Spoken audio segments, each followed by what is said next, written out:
হঠাৎ করেই প্ল্যান করে একদিনের জন্য চলে আসলাম বাবার বাড়ি। তো বাবার বাড়ি এসে একদিন কি করলাম, কি খেলাম তাই নিয়ে থাকছে আজকের ভিডিও। আসসালামু আলাইকুম, কেমন আছেন সবাই? আলহামদুলিল্লাহ আমি ভালো আছি। কয়েকদিন ধরেই আব্বু আম্মু আমাদের যেতে বলতেছিল, কারণ সামনে হচ্ছে আমার বোনের বিয়ে। তো আপনাদের ভাইয়ের সাথে আলাপ আলোচনা করার জন্য যেতে বলতেছিল। তো ছেলে যেহেতু মাদ্রাসায় পড়ে, ওর তেমন একটা ছুটিও নাই, এজন্য যাওয়া হচ্ছিল না।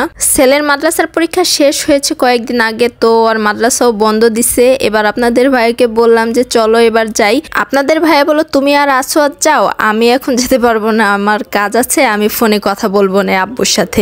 যেই কথা সেই কাজ, আমিও ব্যাগ গুছিয়ে নিয়েছি, ভেবেছি 2-1 দিন থাকবো বাবার বাড়িতে। আমাদের বাসায় বেড়াতে আসছিল ছোট দেবর আর দেবরের বউ, তো ওরাও যেহেতু ছিল আমি ভাবলাম যে একা একা যাবো, ওদেরকেও নিয়ে যাই। আমাদের সবার যাওয়ার কথা শুনে আপনাদের ভাইও বলতেছে আমার তো এখন অনেক যেতে ইচ্ছা করতেছে, কিন্তু যেতে পারি একটা শর্তে, কালকে কিন্তু সন্ধ্যার সময় চলে আসতে হবে। তো কি আর করার, নিজের ইচ্ছাকে মাটি চাপা দিয়ে বললাম ঠিক আছে চলো।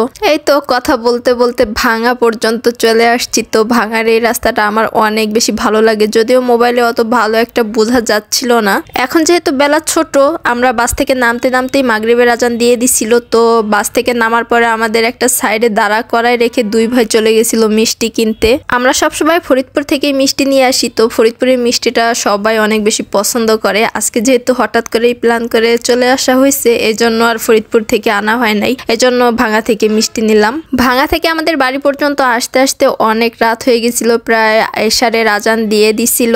বাড়িতে এসে দেখি আম্মু গরম গরম ভাপা পিঠা আর পাটিসাপটা পিঠা বানায় রাখছে। আর আমরা যে মিষ্টি নিয়ে আসছিলাম, মানে আরো মিষ্টি নিয়ে আসছিলাম, শুধু রসগোল্লাটাই দিয়েছিলাম, দিয়ে সবাইকে নাস্তা দিলাম।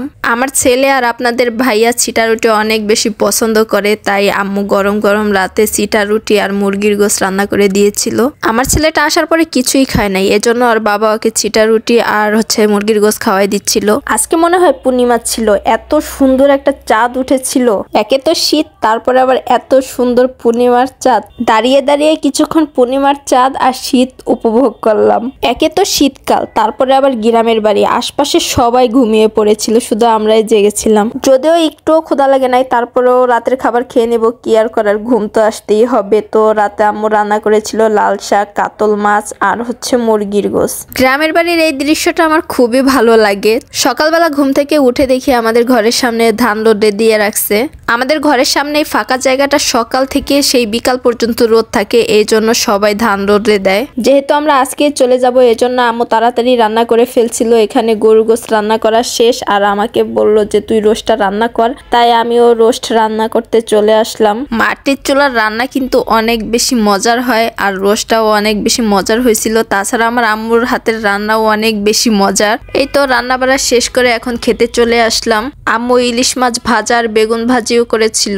সবার খাওয়া দাওয়া শেষ, আপনাদের ভাই ঘুমিয়েছিল, তাই আপনাদের ভাইয়াকে এখন খেতে দিলাম। তো অনেকেই বলতে পারেন স্টিলের প্লেটে কেন, আসলে আপনাদের ভাইয়া কাচের প্লেটে খেতে চায় না, এজন্য আম্মু একটা বড় সাইজের স্টিলের প্লেট কিনে রেখেছে। তো যখন আমাদের বাসায় আসে তখন ওই প্লেটটাই আগে খেতে দেই। আম্মু আবার আমার শ্বশুরবাড়ির সবার জন্য ভাপা পিঠা বানাচ্ছিল আমাদের সঙ্গে দিয়ে দেওয়ার জন্য।